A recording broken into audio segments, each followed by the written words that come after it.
Το Εινοποιείο Διγεννάκη βρίσκεται στα Πεζά, 18 χιλιόμετρα από το κέντρο του Ηρακλείου. Η οικογένεια Διγεννάκη δημιούργησε έναν μοντέρνο και ελκυστικό χώρο, ο οποίος δεν περιορίζεται μόνο στην παραγωγή άριστων ποιοτικά κρασιών, αλλά αντιλαμβάνεται την Εινοπία ως ζωτικό μέρος του ευρύτερου και συλλογικότερου πολιτισμού, φιλοδοξώντας να τη συνδέσει διαδραστικά με άλλες μορφές πολιτιστικής έκφρασης, όπως η μουσική, τα εικαστικά, η ποίηση και η λογοτεχνία, ο χορός και το θέατρο.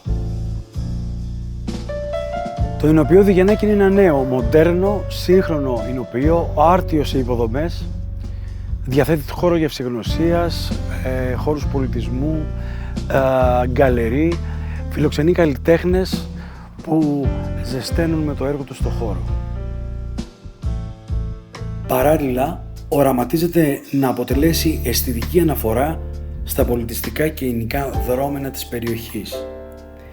Οι γευσηγνωστικοί δρόμοι του κρασιού υφέρπονται σιωπηλά από ένα οργανικό καλλιτεχνικά υπόστρωμα, το οποίο δίνει χρώμα και σχήμα σε μια διαδικασία η οποία γίνεται πλέον πιο σύνθετη και πιθανόν απαραίτητη, αφού δεν εγκλωβίζεται μόνο στο στενό υλικό της αντικείμενο.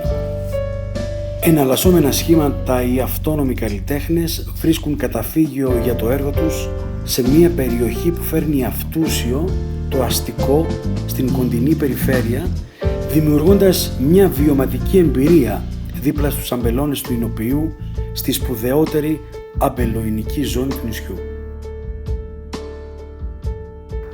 Αντιλαμβάνομαι το αμπέλι ως μια μήτρα, μια αιώνια μήτρα που μονίμως γεννά, ήσυχα και σταθερά, ως ένα πολιτιστικό σύμβολο που εμπεριέχει το παρελθόν, το παρόν και το μέλλον, ως ζώσα μνήμη που ζει πέρα από τα οντολογικά της όρια, πέρα από τα συμβατικά όρια του χρόνου.